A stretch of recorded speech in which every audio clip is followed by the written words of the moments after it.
Welcome to Knowledge Nuggets. Let's learn together. The Magna Carta, the super charter that changed kings and countries. Hey, history heroes!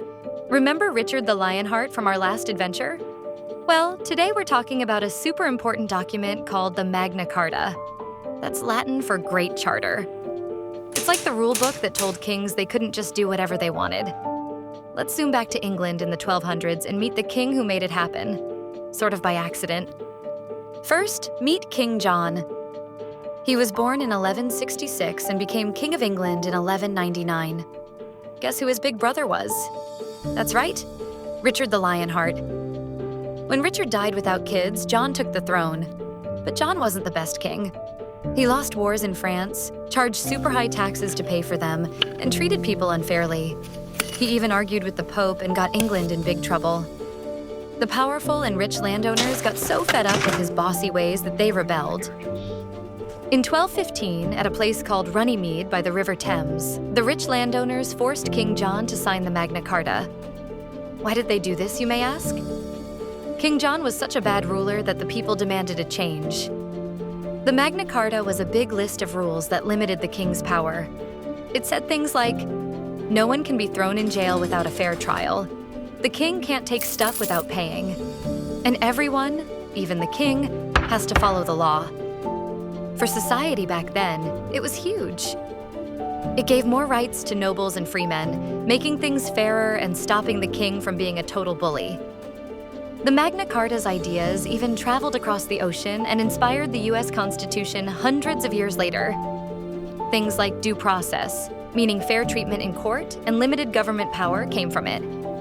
It's like the Magna Carta was the grandparent of modern rights. Fast forward about 100 years to another king, Edward III. Edward was born in 1312 and became King of England in 1327 when he was just a teenager. Edward was brave, loved tournaments, and built a strong army. His mom was Isabella, a French princess, so he had royal blood from France too. In 1337, Edward claimed he should be King of France because his uncle, the French king, died without a son.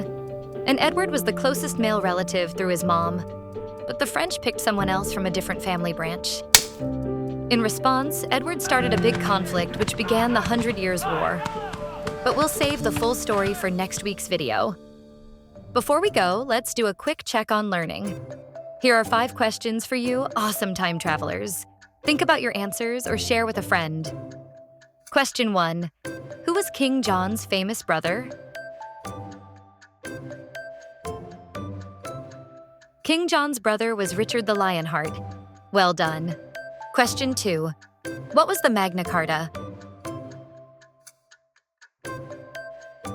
The Magna Carta was a list of rules limiting the king's power. Question 3. In what year did King John sign the Magna Carta? King John signed the Magna Carta in the year 1215. Nice work. Question 4. How did the Magna Carta influence the US Constitution?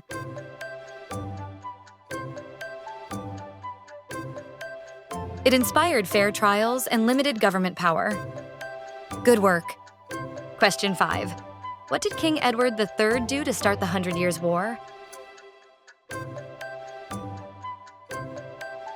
Edward claimed to be King of France. Excellent work, everyone. I hope you learned a lot about the Magna Carta.